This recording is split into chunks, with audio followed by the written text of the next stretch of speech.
very excited to be here talking to you today about gastrotourism's economic and quality of life impact through sustainable gastro destination development. I thank the WTM Africa team for inviting me and allowing me to share this information with all of you today. I am Helena Williams, and I have a doctorate from Texas Tech University, and I'm currently an affiliate professor at Mohammed VI Polytech University in Morocco, and I also do visiting research at Clarkson University in New York. I'm also the founder and CEO of Gastro Gatherings, a firm that I'll be talking to you about shortly. As I said, my education is from Texas Tech, also the Le Cordon Bleu in Paris and Penn State University. And currently, I just actually accepted a permanent position with Mohammed Polytech University that will begin in the summer. So I'm very excited to be eventually moving to Africa within Morocco. These are some places where I actually did some teaching and grant research that led me to be able to start thinking about gastrotourism. Somehow by accident, I became a pioneering and leading researcher in gastro destination development because I was really interested in looking at ways that communities could boost their quality of life and economic development through tourism.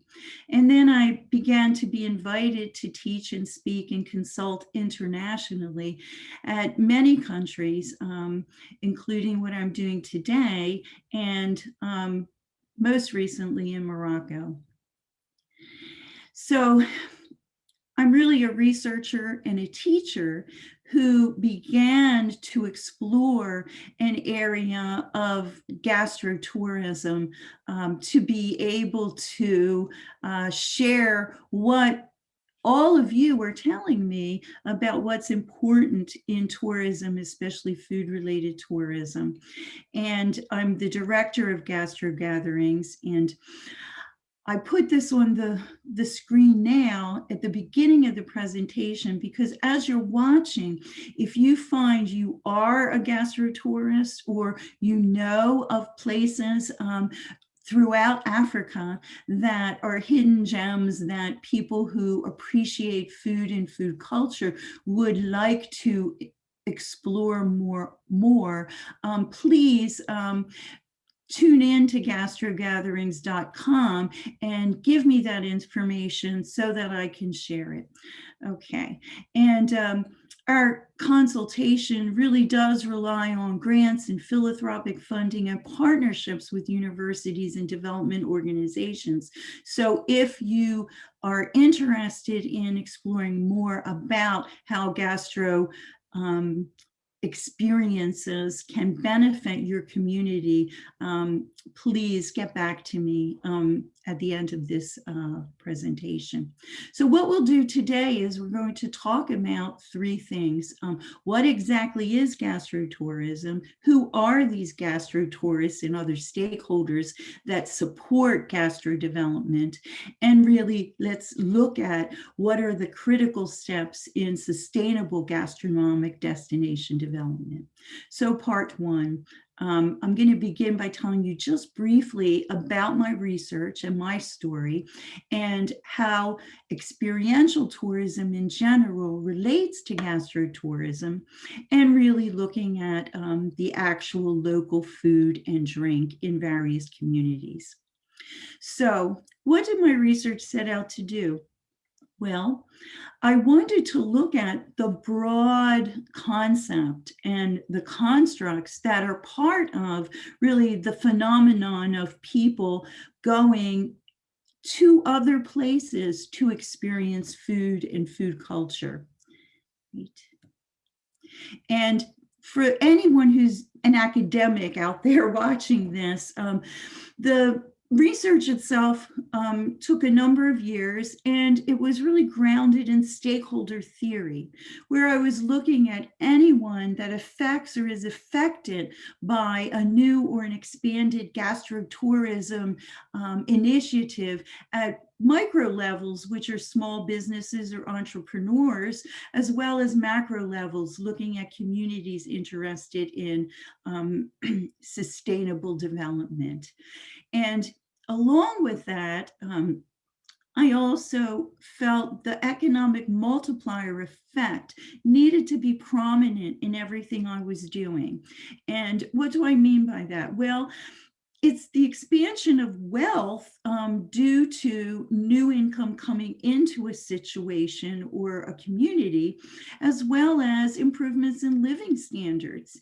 And with the influx of tourist discretionary monies, direct and indirect multiplier effects begin.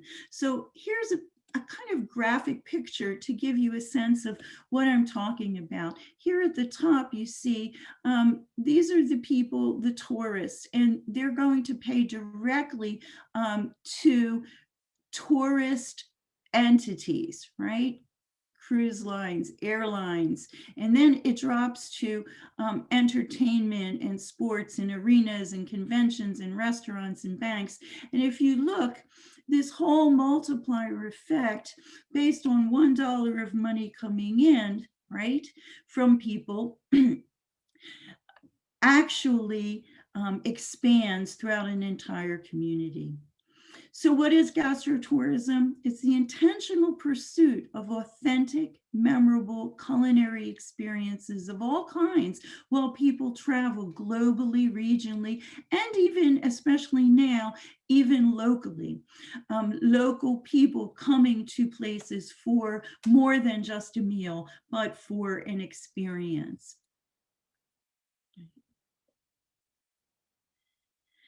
So gastrotourism is more than just eating and drinking during meals. Even if it's when we're traveling, it's really all about what we eat and how we eat and where and when we eat. This photograph with the giraffe joining this family for, it looks like, breakfast is actually from a establishment in Kenya that fosters gastronomy as well as nature. It's about why we eat, right? Why is it we're eating?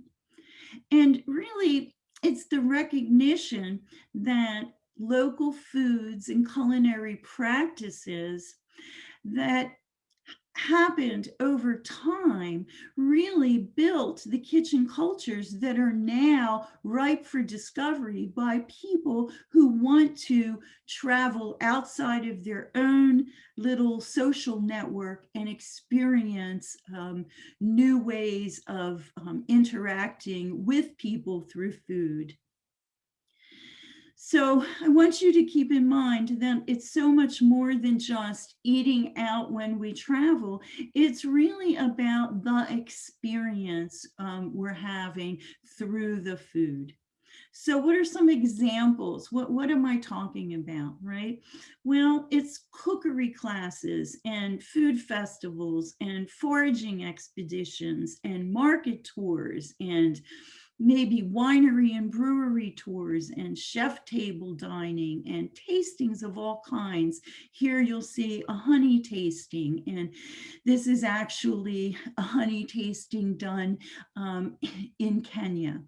So these things are happening naturally all around us, and paying attention to how they can become drivers for bringing people to your community, your nation, to experience not just the food, but the relationships that develop because of the food.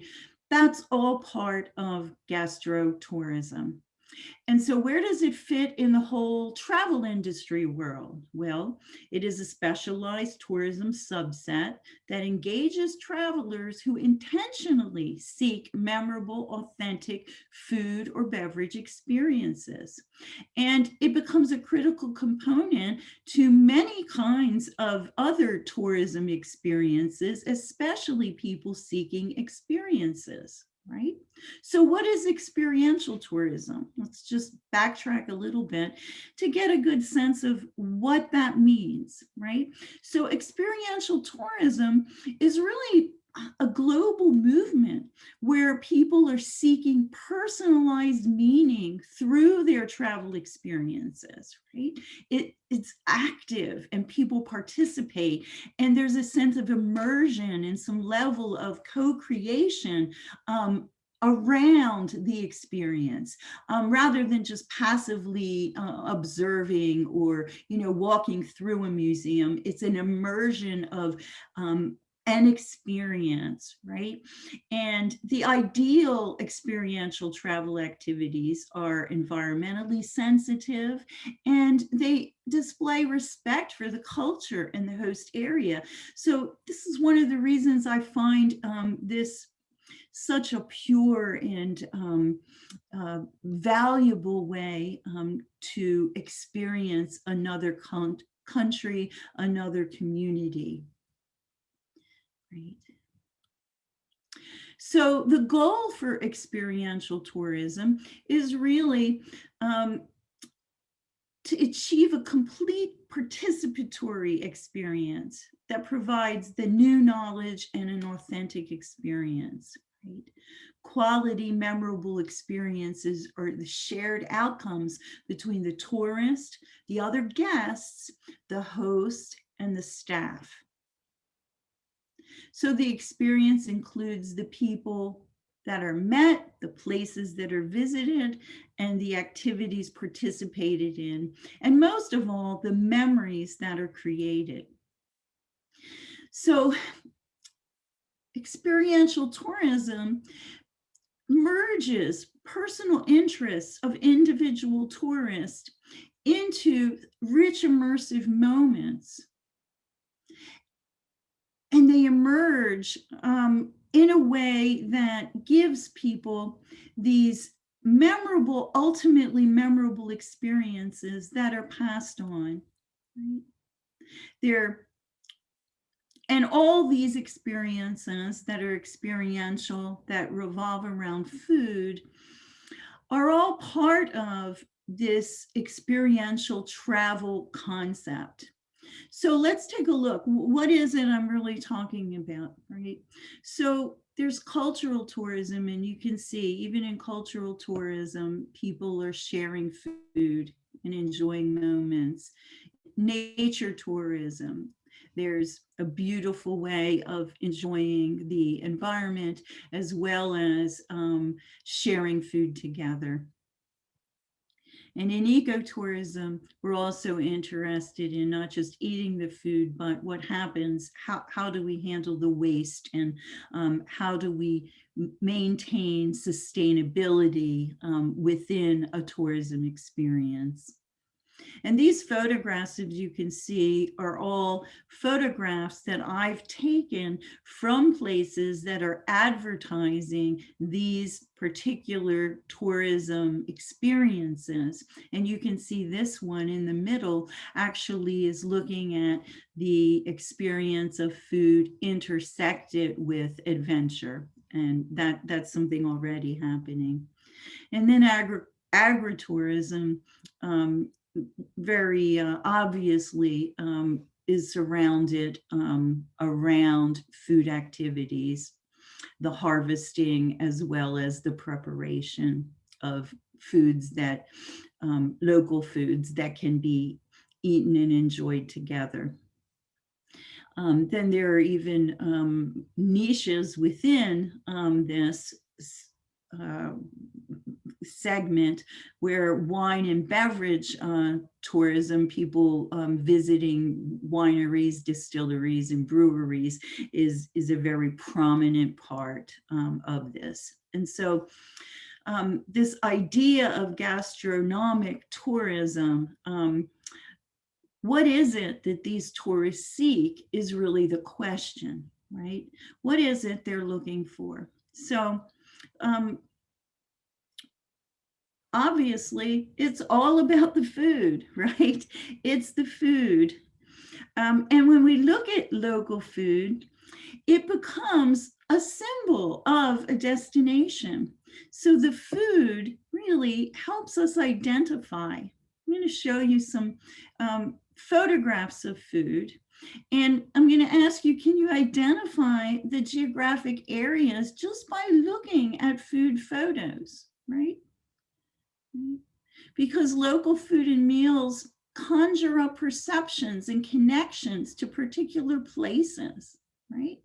Food and drink are often used to symbolize the tradition and the culture of a place. Food and meal experiences have considerable destination branding.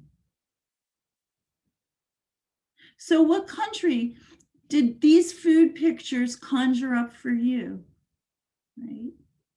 I'll give you a moment, but Morocco, right? Hopefully those images, right?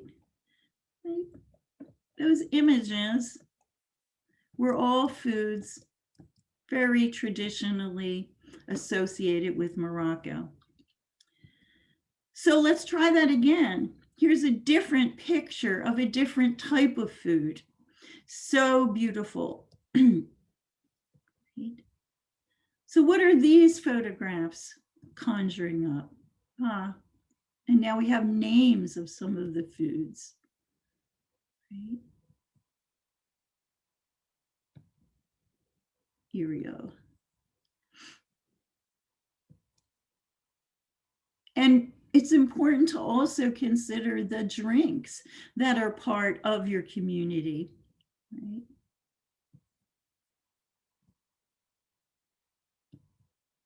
So what country does this food represent? Give you a moment. Was it Kenya? Okay.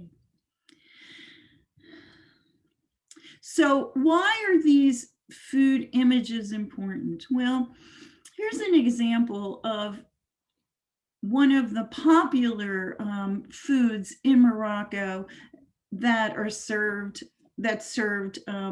at very special ceremonies or when you want to celebrate something. In this dish, pastilla, you can see it has many different ways of spelling it and pronouncing it. There's a chicken pastilla that's sprinkled with a sugar on the top, and there's also a seafood pastilla.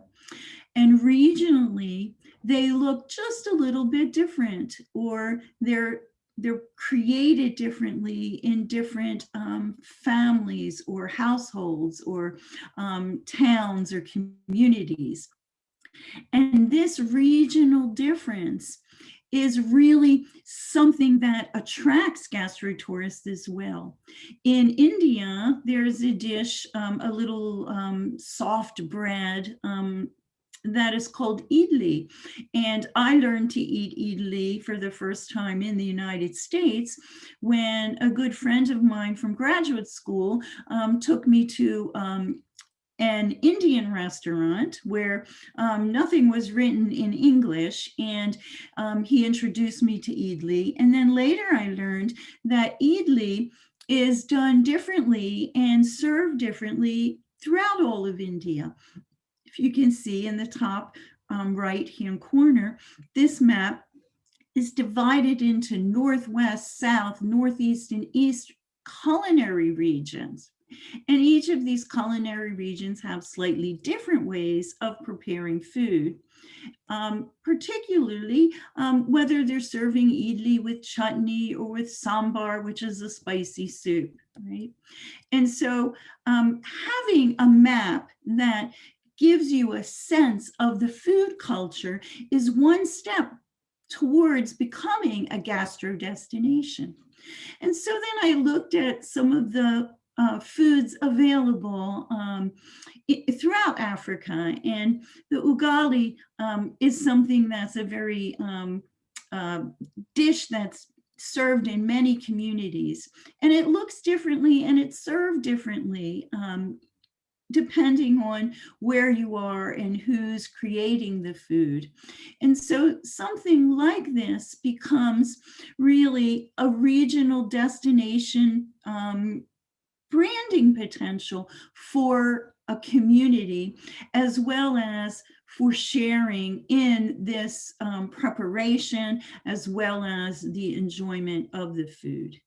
So these kinds of regional differences, in addition to the national food prominence, is what makes gastro touring an endless journey for people like myself, who are gastro tourists, who really want to explore a community through food. There are endless ways to do it, right? So these gastro tourists, right, they travel really not just to eat the food, but to learn about new cultures by experiencing local food and drinks with a variety of local hosts within a region. So they're willing and able and wanting to do this travel for these very personalized and wonderful food experiences. So I'm going to show you another picture here, a map of India. And this map is even more complex than the map we looked at earlier. And it has all the various provinces and regions in India associated with a type of food, right? And this gives a tourist a place to begin. And it helps the tourism industry recognize that if there's some segmentation or some regionalization of their food resources, both in product and people, tourists will want to experience as many as they can. So now I looked for some similar kinds of maps for African countries. And the closest I found was here in Kenya, looking at the vegetation and agriculture in an area, right? Not quite the same as really looking at the detailed kinds of foods that are available, but it was a beginning. And so really what we need to start doing is creating these gastro maps with trails and clusters to introduce gastro tourists to magical Kenya's foods and drinks. There's already a great tourism campaign looking at coming to Kenya through this magical Kenya logo and campaign and vision. But I found missing in that the specifics around the food and drinks. And so these gastro tourists are really looking for places to come to experience food in these extraordinary ways, right? So this idea of the gastro tourist is really key to this destination development. So we're now at part 2 of the presentation, right? And so we're going to be talking about who are these gastro tourists and why do they matter? And who are the primary stakeholders? And how are these networks connected and how are they created? So let's begin. So who are these gastro-tourists? Well, gastro-tourism is really on the rise internationally, and it crosses all ages, genders, and economic levels, from baby boomers to Gen X to millennials to now the new Gen Z generation. And they come, as I said, internationally. So you're looking for tourists to come and visit from the US, from the UK, from Asia, from Australia, right? And so it was the baby boomer generation that really led the way in this experiential food-related travel. They wanted to emulate celebrity chefs they watched on television, and they wanted to recreate these authentic experiences. The picture to the right is the famous Anthony Bourdain, who says, sleep on the floor if you have to, find out how other people live and eat and cook, learn from them wherever you go. So Anthony Bourdain is really considered one of the most influential chefs in the world and really was the foremost gastro-tourist.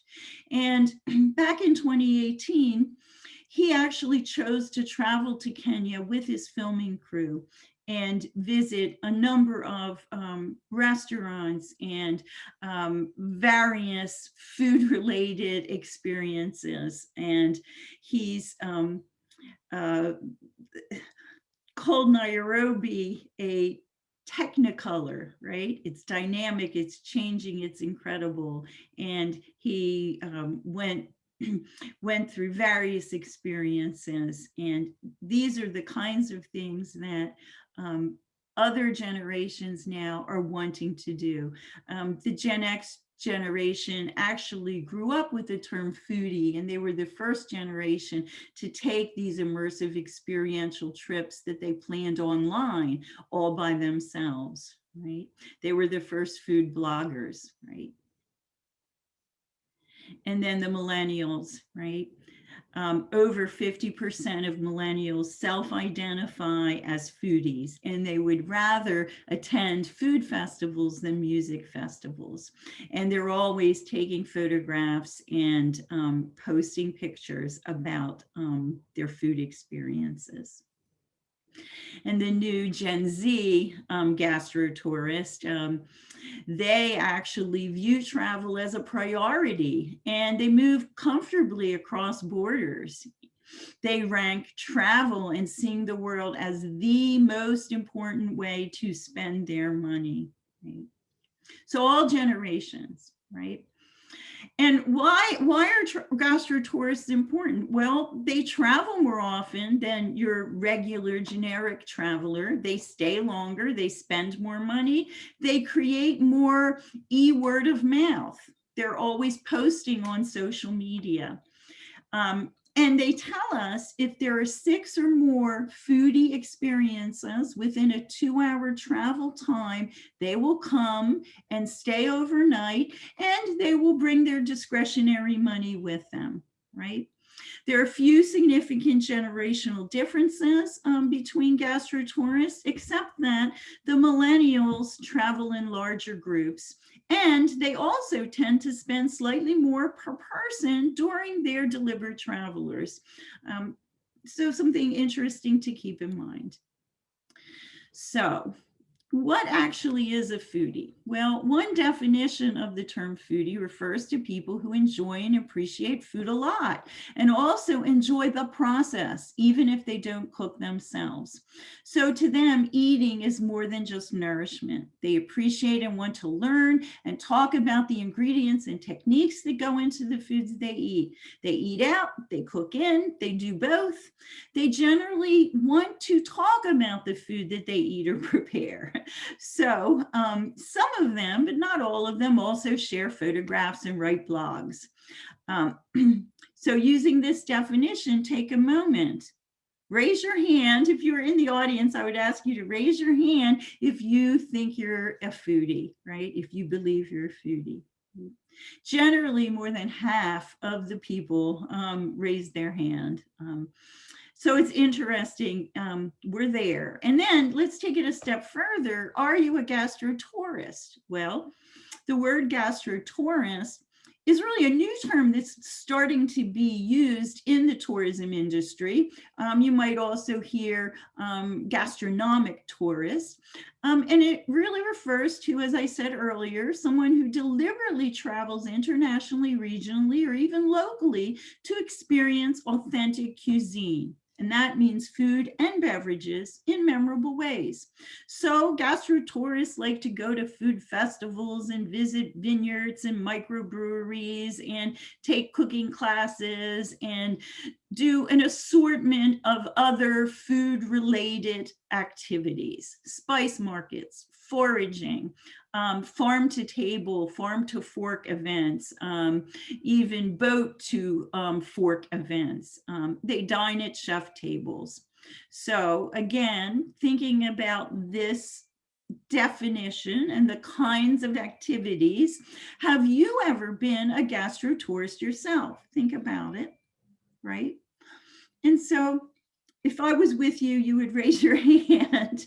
And I would share with you, if you said you were a gastro tourist, a little bookmark that really says, I'm a foodie on one side, I'm a gastro tourist on the other. So I feel like this recognition of, am I a gastro tourist? Do I know people who are gastro tourists? Helps us understand what this gastro tourism potential could be.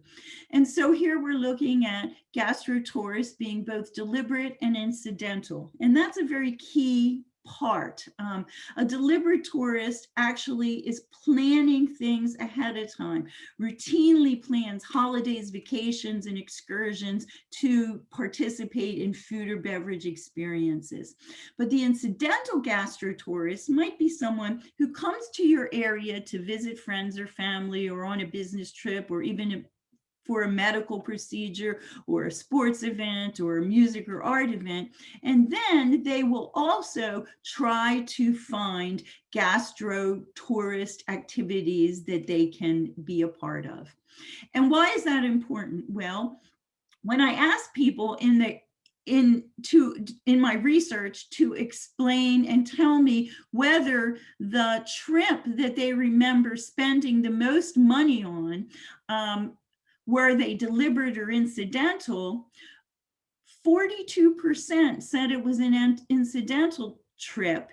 And out of that 42%, those incidental gastro tourists actually spent more money than the deliberate tourists. So when you're thinking about marketing campaigns around tourism, especially food-related tourism, you need to think about the people that are sitting at home at their computer planning their trip, but the people that are already there and are trying to add this value gastro experience to the original purpose of their trip. So I believe that gastro tourists are destination influencers. And why is that? Well, because they're seeking food adventures, food experiences, not places. They're not ticking off a list of all of these places I want to visit as part of their bucket list. And they also, when they travel, they tend to bring their friends, and they engage in extensive word of mouth, like I mentioned earlier. They're on social media, they're blogging, they have photographs and videos that they're sharing. So they're influential and valuable, and they bring their discretionary money to a community if they find there are enough, remember, 6 or more gastro activities within a 2-mile radius. So let's look a little bit more about the key primary stakeholders in gastrotourism. Well, we've been talking about the tourists. They're the ones who seek the experiences. And also your loyal local visitors are also part of this primary stakeholder mix, because your local loyals come back and have this experience sometimes weekly or monthly at these various establishments. But whenever they have friends in town or someone visiting them, they're the first to bring those people to the gastro business.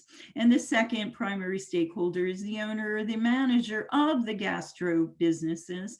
And then the third primary stakeholder is the developer of the tourism destination. And here you'll see there was actually some research that was done and advertised on Africa News that really focused, especially post-pandemic, on these local travelers and domestic travelers. And so all of these are your key components.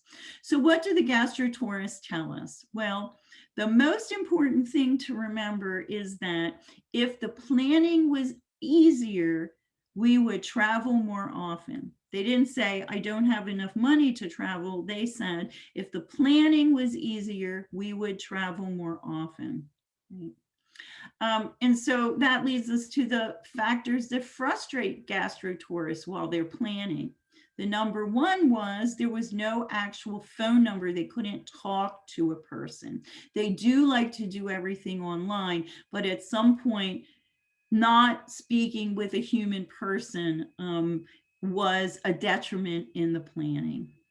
Right?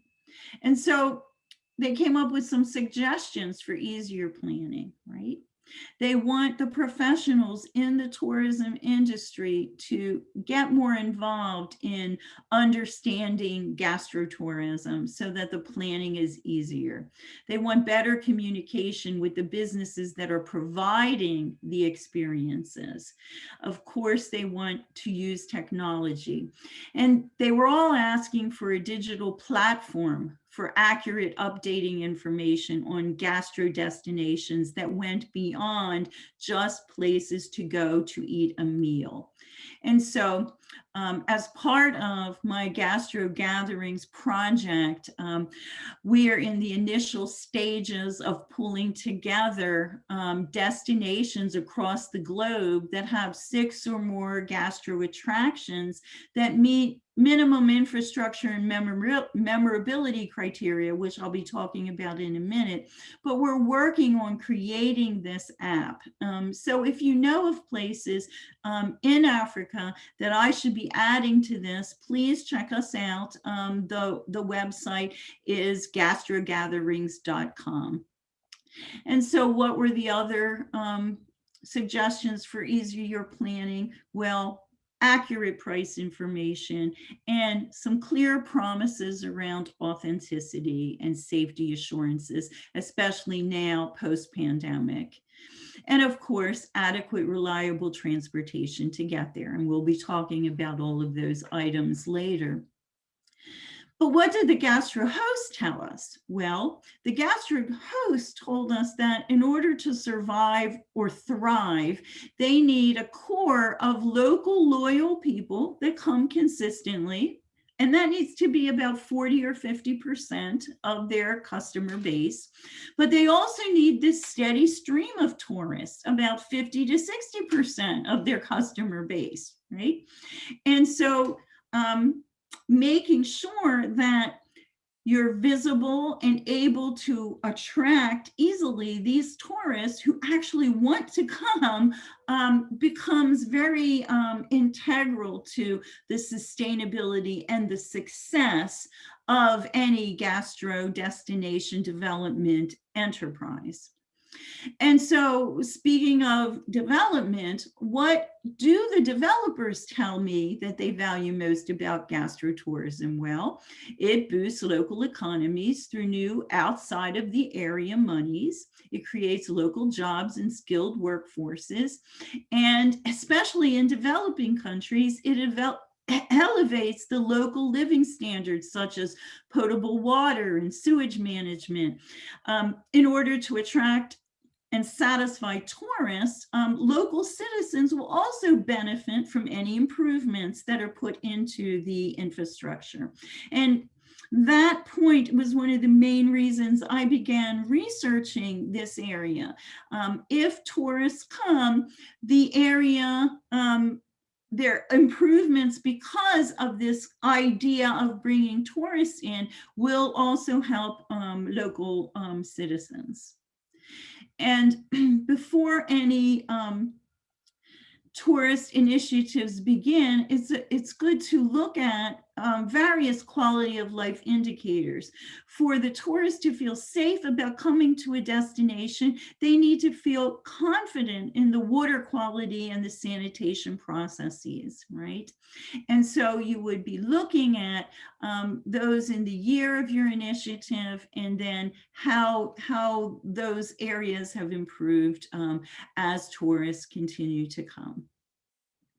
The same with economic indicators. You look at a baseline on jobs and minimum local wages and average local wages and percentage of females employed at the living wage.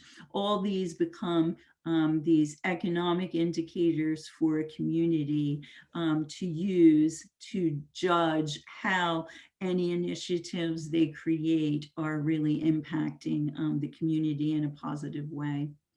So as a summary, what do the primary stakeholders want and need? Well, the tourists who are seeking the gastro experiences primarily want them to be easy to find, right? Convenient, reliable content, right? During all phases, and a trustworthy host. They want authentic, memorable experiences, right?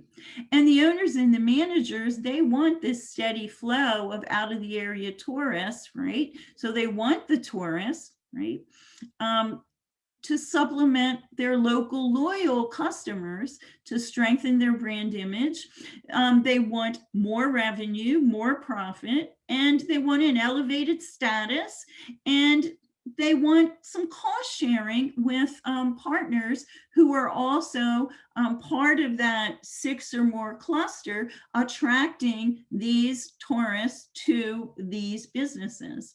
And the developers look even like a little broader, because they're looking at the overall community economic development impact, the job creation, the improved quality of life, the reduced potential for over-tourism as well, and reducing food waste and eliminating hunger, and really the overall recognition and prestige that comes from becoming an international gastro destination, right?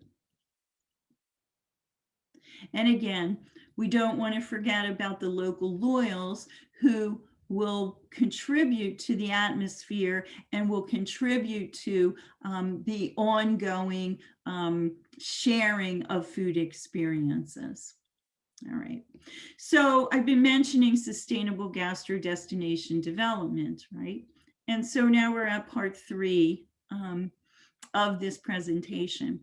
And really, we're going to be looking at what destination development requires, not the maximum that you can do, but what are the minimum things necessary to do sustainable destination development.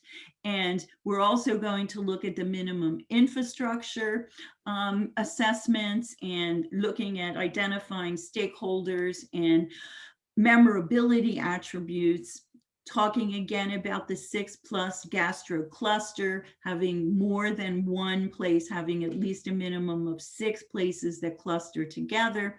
And I'm going to give you some examples of international gastro-tourism destinations. So gastro-tourism is one of the most popular and prevalent types of experiential tourism, and is perhaps the one most adaptable to sustainable tourist destination development. And why is that? Well, because it requires minimal extra infrastructure, and it relies on local resources. Its sustainability hinges more on what it does not require, right? So keep this in mind. Right? So gastro development really needs the identification of local food and beverage resources, right? These are some wonderful pictures of people involved in food production throughout Africa. Also, knowledgeable people willing to share their kitchen cultures. This is an entrepreneur who grows mushrooms and shares that experience, not just through food, but also tries to teach people about the mushroom growing, all things that gastrotourists find fascinating, right? So we need the food and the beverage resources, the knowledgeable people. So what don't we need? Well, we don't need these extraordinary venues like the Taj Mahal or the Eiffel Tower, right? We don't need these man-made features or amusement parks or even five-star hotels. We don't even need mountains and water features because all geographic destinations have unique food and beverage cultures to share. And those are the things that are inherent in your community already. So yes, you may have to look at infrastructure elements such as clean water and transportation, but you're not having to create extraordinary natural or man-made features for this tourism niche, right? So let's review a little bit the 4 critical initial steps to sustainable gastro development. Identification of the local food and beverage resource, right? The people experts, identifying the knowledgeable people who can share the kitchen cultures and genuine ways of being in a kitchen. And then building a stakeholder network is really the next most important piece. And we don't have time to go into all the details around doing that, but I spent a good amount of my research time investigating the best way for helping communities to build their own stakeholder networks. And so if you are at a place in your community where you're ready to do this kind of serious gastro destination development, I do conduct workshops around how to do this so that you're not missing very important stakeholders. And just for this presentation, it's just very important that you understand that anyone that affects or is affected by your gastro destination initiative needs to be part of your early planning and part of your ongoing work. If they're not part of it, if they're not helping, they could be making it more difficult for you to develop this initiative. So we talk a great deal about how to not miss anyone as a stakeholder. And then what we will be talking about more today are the minimum infrastructure and memorability assessment pieces that you need to consider if you're seriously thinking about gastro destination as an economic driver in your community. So let's take a look. What do I mean by infrastructure? Well, we're going to start there at the bottom where the arrow is at health and safety, right? And this little image really depicts the critical elements of sustainable gastrotourism development. If you're missing some of these elements, you will really be struggling in your development. So what do we mean? Well, my research says that the number one most important thing that tourists care about, especially food and beverage related tourists, is of course the drinking water, and then the safe food handling. Right. And so those are very important infrastructure elements that you must handle if you're going to attract gastrotourists. And then the next level of infrastructure is really the transportation and lodging. So for transportation, it's just really important that it's safe and that it's reliable and then clean. And the rest of the items are nice things to have: easy, convenient, quick, economical, but really safe and reliable are the most important. And here's an example of Costa Rica investing in its infrastructure, right? In actually last year, they invested $160 million in their airports because tourism is one of their biggest industries, right? And in order for foreign tourists to come to Costa Rica, um, they wanted to expand and improve their international airports as well as update their regional airports, and in some cases actually add some regional airports so it's easy to travel to their country and around their country. And this was all done under the kind of tourism concept of tourists bring money to Costa Rica, and therefore, how can we make it easier for tourists to be part of our economy? And here's an example of India, where that map that I showed you earlier with the culinary regions, how it is really matches the infrastructure as well, especially the airports, right? Where people are flying in internationally, and how you can also fly regionally. Because remember, when gastro tourists come, they want an abundance of experiences, right? And they're willing to travel for those experiences. And so doing regional flights to different regions to experience even one or two kinds of Indian dishes is something gastro tourists would do. And so for lodging, I also just want to point out that the lodging requirements really are pretty basic, right?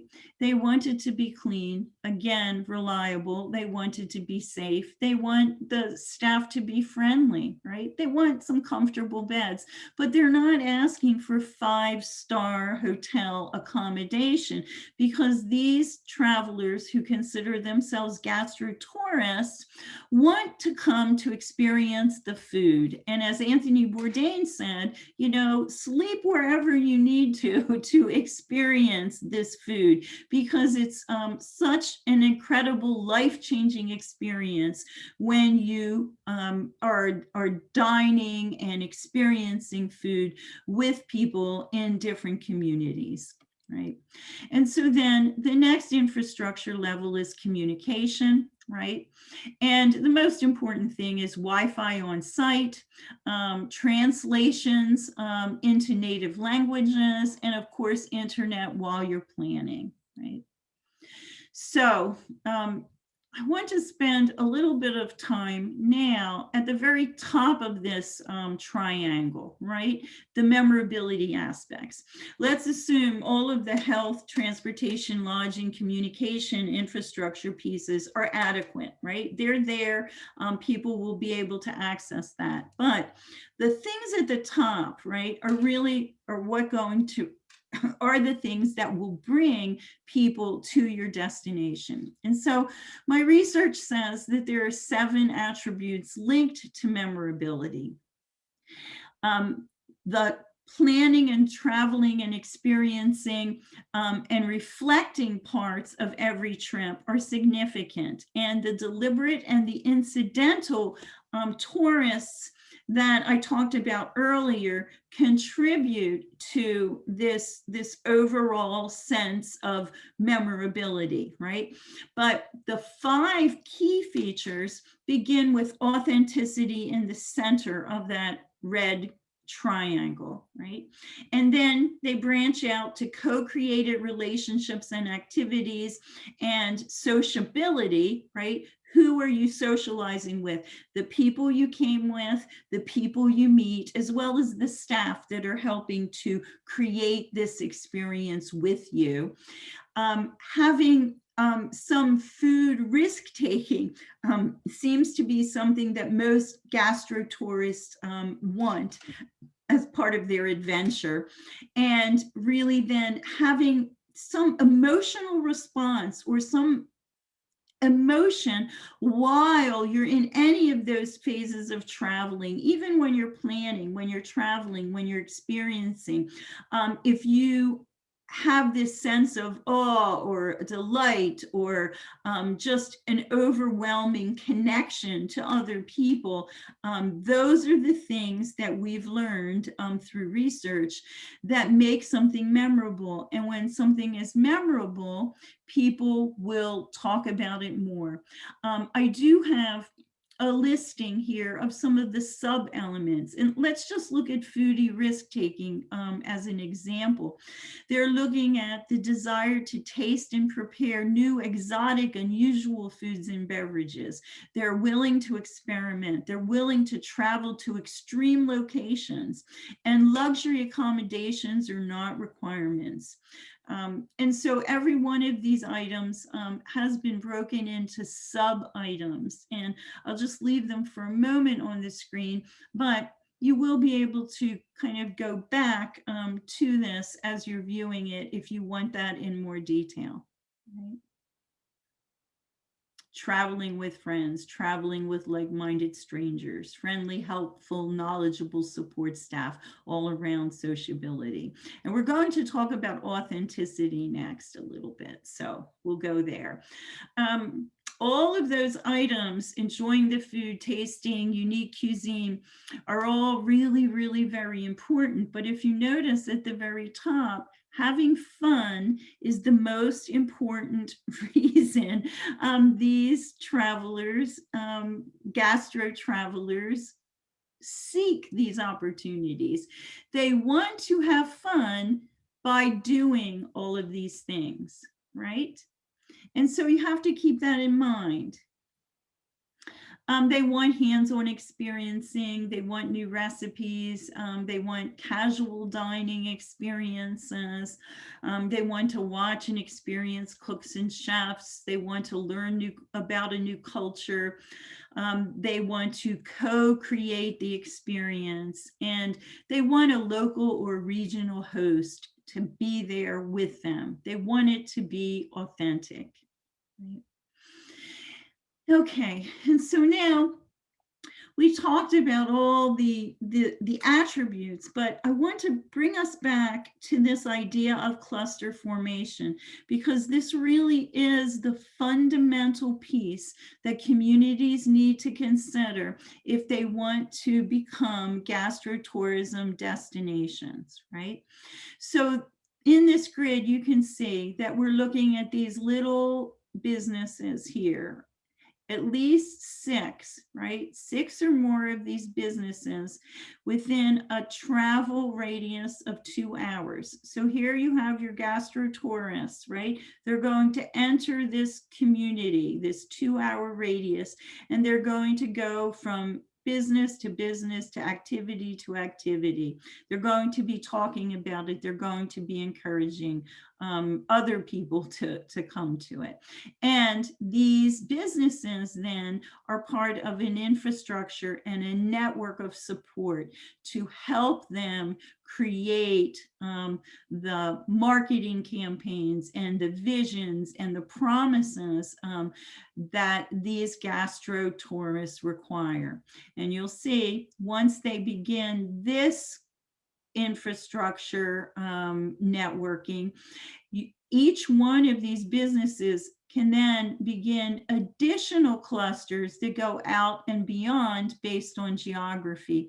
So you end up with this cluster upon cluster effect throughout your community, to the next community, to the next town, to the next village, throughout, and eventually throughout your whole country. So you end up with a map like I was showing of India, where you could go nonstop from cluster to cluster to cluster, having these great experiences. And really then the gastro tourist who decides to come to your country knows that it's not just a 1 or 2 day experience, but there's an ability to then travel to a next cluster and a next cluster, stay a couple days overnight here, a couple days overnight there. And so these red boxes at the bottom where we're talking about professional and civic group involvement, community members being involved, and the government and municipality involvement to support this activity all strengthens the possibility and the timeliness of how a community could become a gastrocluster, and eventually a country can become an international gastrotourism destination. So I'd like you to keep this cluster concept in mind, because it is really the most important part of the development model. Right? 6+ clusters attract tourists and impact economic development.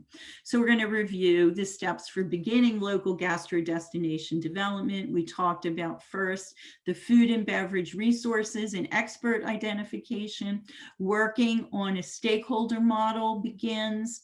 Infrastructure and memorability assessments are conducted, and then you continue to build that stakeholder model, and then economic and quality of life indicators are established, and you take baseline formats, and you begin your cluster formation, your co-branded promise creation, your co-marketing, your sharing expenses, and your advertising in a way that attracts people to your community, to your destination, to your country, right? Okay, and here are just a few examples of international gastro destinations. Back in 2015, the government of Wales initiated grants that were awarded to specific projects and activities to promote Welsh food. This spurred the increase in food festivals and tourist trails, and added gastronomic components to existing tourism packages. It was looking at the existing infrastructure and saying, how do we add food to this?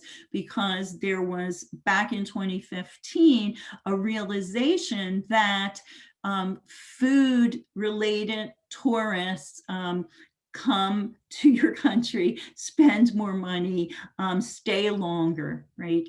And begin to also create a stronger relationship with the people and the food cultures. So you see here that new businesses brought the out-of-town tourists into the kitchens of Welsh families, and that still exists today, right? But it all started with a few government grants. Peru, I think, had an even larger vision, because they really wanted to become the main dining destination in the world, right? And they did it, right? 9 years in a row, they've been the world's leading culinary destination. Right?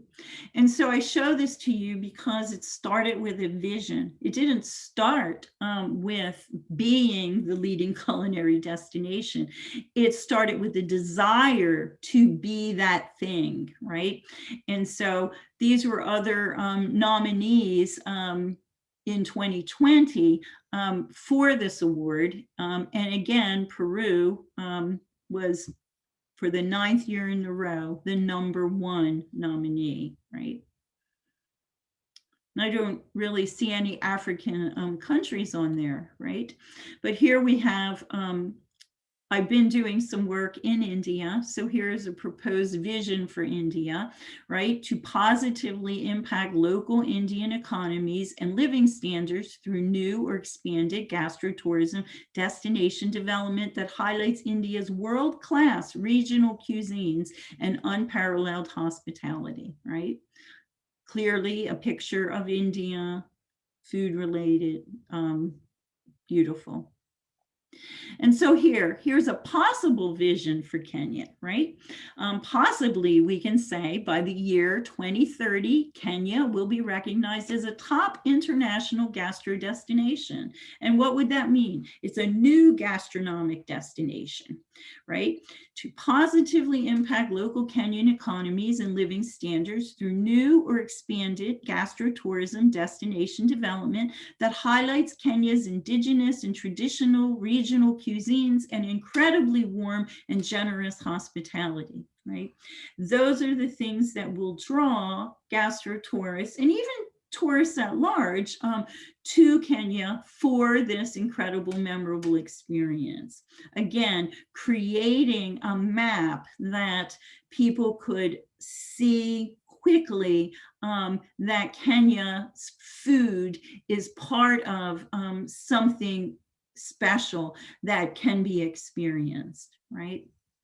And here's a possible vision for Morocco. By the year 2028, authentic Moroccan food will be sought after gastronomic experiences for both domestic and international tourists, right? So to position Morocco as an international gastro-tourism destination that offers guests unprecedented, authentic local cuisine and enchanting, open-hearted kindness, right? Your most memorable gastronomic experience. Come to Morocco. Right? These are just examples of the types of campaigns that need to be put in place in order to advertise them internationally with the promises of these extraordinary food experiences that already exist within your country, within your villages, within your towns, within your regions. They're already there. You just need to surround the infrastructure, create the marketing that makes this all come together.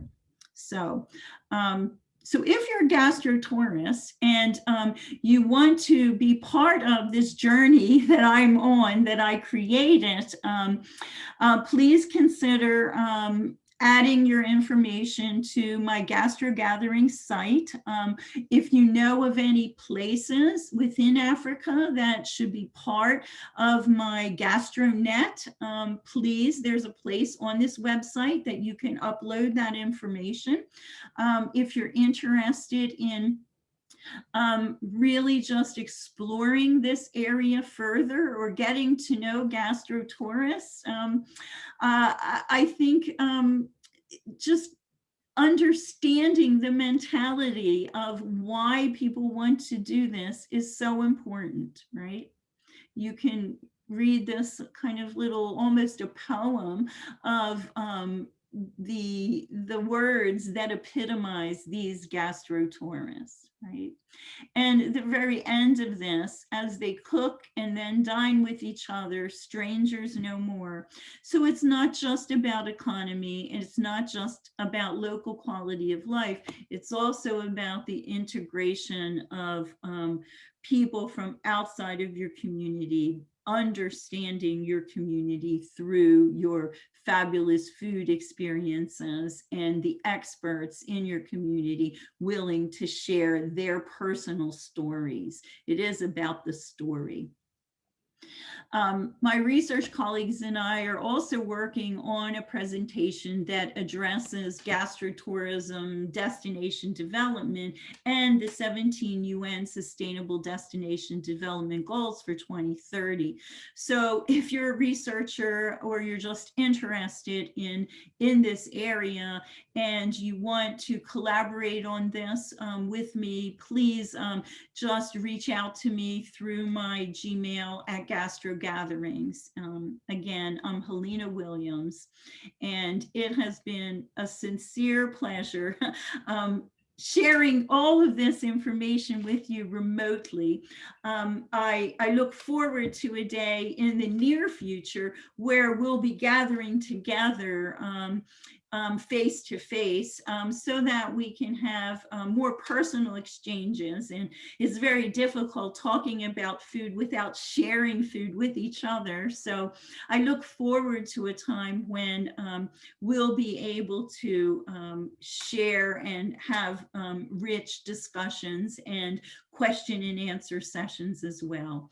So for now, I thank you for listening to the research and the information. I'm very excited and passionate to share with you, and do contact me at either my website or directly to my email at Gastro Gatherings. with any thoughts or contributions or comments that you have. Thank you again.